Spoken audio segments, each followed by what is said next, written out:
L-4-16 ta' Marzu 2011 il-Parlament japprova b'36 vot favur u 33 kontra l-mozzjoni mresqa mill-Oppożizzjoni Laburista dwar il-mistoqsija tar-referendum tad-divorzju. Id-deputati nazzjonalisti Jesmint Muljet u Jeffrey Policin Orlando jivvutaw favur flimkien mad-deputati kollha Laburisti.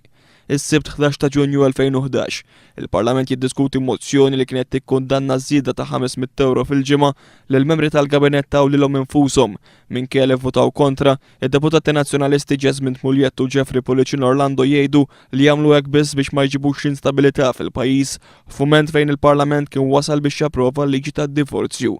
It-25 ta' Lulju 2011 il-Parlament japprova l-liġi tad-divorzju. Il-Prim Ministru jivvota kontra minkejja l-maġġoranza tal-iva fir-referendum. 25 deputat nazzjonalista jivvutaw b'mod differenti minn kif ivvota Lawrence Gonzi. Il-ġimgħa 4 ta' Novembru l-Parlament jiddiskuti mozzjoni tal-Oppożizzjoni Laburista dwar ir-riforma fit-trasport pubbliku li fost oħrajn kienet titlob għal riżenja ta' Austin Gatt. Id-deputat nazzjonalista Franco De Bono jastieni il-mozzjoni ma tgħaddix bil-vot tal-Ispeaker. It-3-8 ta' Novembru il-Parlament jiddiskuti mozzjoni ta' fiduċja fil-Gvern li l-Prim Ministru Lawrence Gonzi kien kostret jippreżenta wara l-estensjoni ta' Franco De Bono. Il-vot jgħaddi. Lawrence Gonzi ddikjara li l-maġġoranza tal-Gvern hija waħda stabbli. L-4-21 ta' Diċembru id-deputat nazzjonalista Franco De Bono jiddikjara li mhux se jibqa' jagħti appoġġ lill-Gvern jekk il-Prim Ministru ma jwettaqx il-wegħda li għamel lilu li sa tmiem is-sena kien se jaqsam il-Ministru tal-Ġustizzja u l-Intern.